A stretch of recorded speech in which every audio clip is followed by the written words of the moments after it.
chat when you have a chance to catch up with that. Thank you. Thank you. We'll say hello to Raquel. Thanks. Hi. Hello. Yes. Okay, so you know my name. I'm Raquel Rabinovich. I was born in Argentina 92 years ago. Actually, 92 years ago today. Ah, happy birthday. Yes. I emigrated from Argentina to the US with my family in 1967.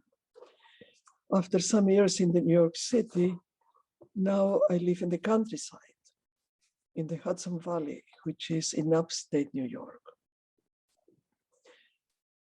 When I look at the world around me, I am aware that there is another extraordinary world behind it that seems to me invisible.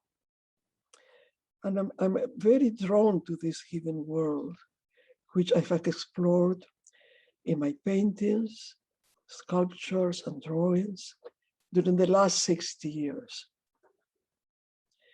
Through different processes and media, I try to reveal that which is concealed, emerging into view. I try to make the invisible visible. This is a paradox that has been central to my art practice.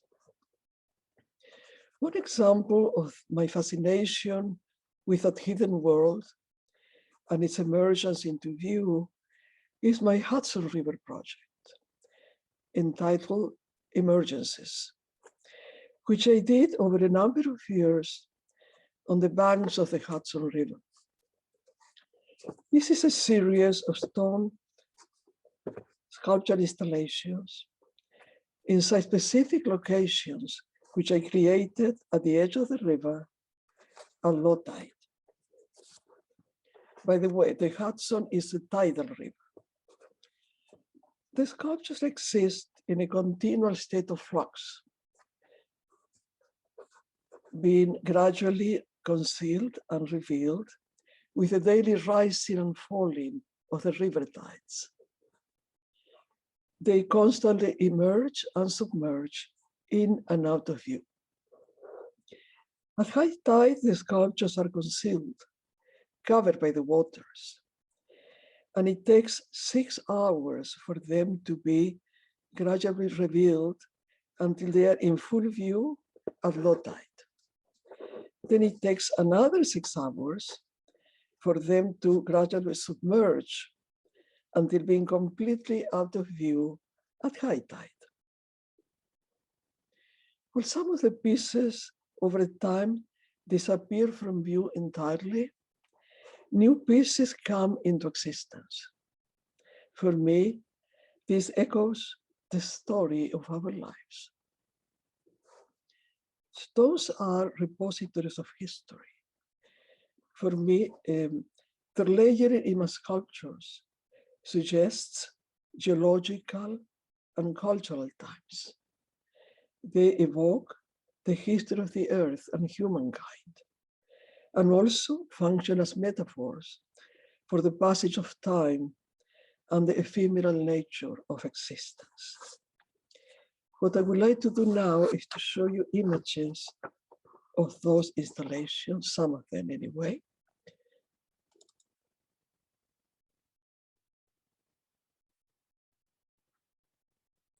I think I did something wrong here. You should be able to just click your... I don't see the screen anymore. Oh, okay.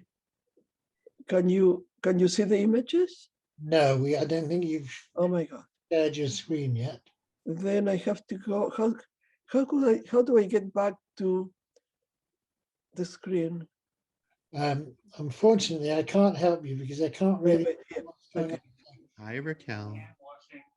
Oh, here we are. Okay. There we So go. now you can see the image. Yes, we can. Thank you. Wonderful, yeah.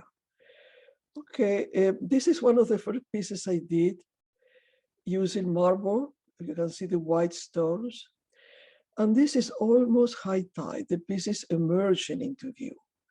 And because it was a very bright day, we can see the sun making the water quite transparent. So you can see also the stones which are under the water. And then in this other piece, we can see another configuration. This is in Beacon, and I use here fieldstone. So notice how wide the river is. This is the other shore, and this is a bridge connecting one side to the other. The river flows from north to south through the Hudson Valley, originated in upstate New York and then ending in New York City in the Atlantic Ocean. The stones I used came from local quarries, sometimes from the site itself, but at other times it's a mix of both.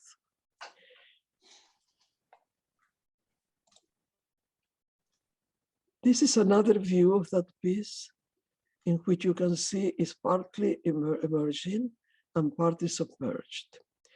And also for me it was very important the surrounding areas, because everything became part of the sculpture or the installation. And that changed not only with the time of the day or the seasons, but also with every specific site. I needed assistance with the proper equipment to lift one stone at a time. Here, for instance, we have another installation in Cowawissi Park. This piece is emerging into view from high tide. This will be mid-tide, and now you can see it in total view at low tide. Again, the surrounding environment makes this very specific. So I need assistance with the proper equipment. This will be what I need, a crane. The crane will lift one stone at a time and place it in the right spot. This is an assistant here. The crane lifted one of the stones from a pile and is in the process of dropping the stone in what will be the right assigned spot. It was a very special kind of visual communication between the assistants and me. I developed a system of signs with my hands for them to understand where I wanted the stones to be placed. But many times, of course, I would change my mind and we have to make adjustments. Usually I would start from a very rough sketch, which I soon ignore because it prevailed for me was the vision of the installation in my mind. So the stones were piled up in mounds, layer upon layer. The construction of the sculptures had to take place at the very beginning of low tide, which meant we could only work for about 2 hours at a time. After a piece was completed, I used to stay for 6 hours, observing its gradual emergence or submergence. I was like a detective, searching for clues for riverside suitable for my project. I remember getting leads pointing in that direction from ecologists, stone quarrymen, fishermen, architects, poets, filmmakers, and photographers, also riverboat captains. The sculptures were installed in public parks in the context of nature, not in the context of art. Visitors to the parks have different responses when encountering them. For some, they are art. For others, just a bunch of stones. This is Nyack Park. Here we can see the piece emerging from high tide into view. Until here, we can see the completed piece at low tide.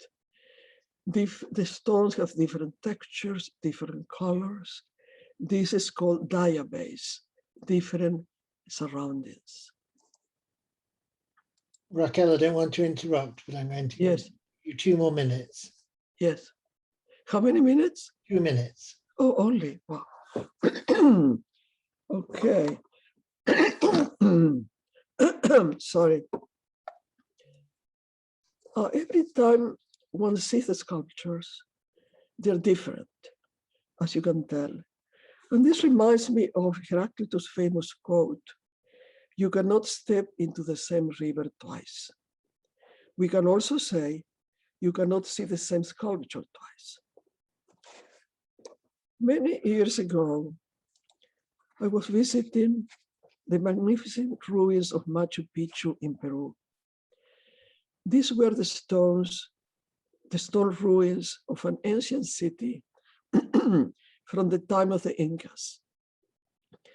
I spent one magical night at the ruins, contemplating them under the full moon.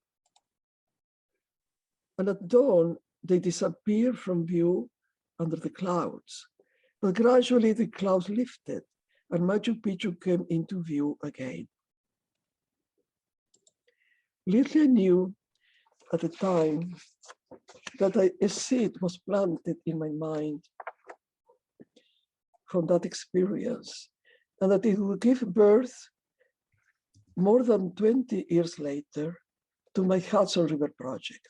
Although this time it was the river tides and not the clouds that covered the stones. I only became aware of this correlation during an interview I had a few years ago, in which I talked about my visit to Machu Picchu. It was quite a revelation to me, as I was not conscious of this correlation when I began my project. So thank you for sharing my project with you. Thank you so much for sharing it. There's something quite extraordinary and beguiling about this work. Thank you. It seems to sit on a liminal edge between kind of completely natural forms and yet something that is very thought through and designed. Yes. So thank you very much for sharing it with us. It's been welcome, very welcome. Happy to share with you, all of you. Thank you so much. Thank you. Thank you.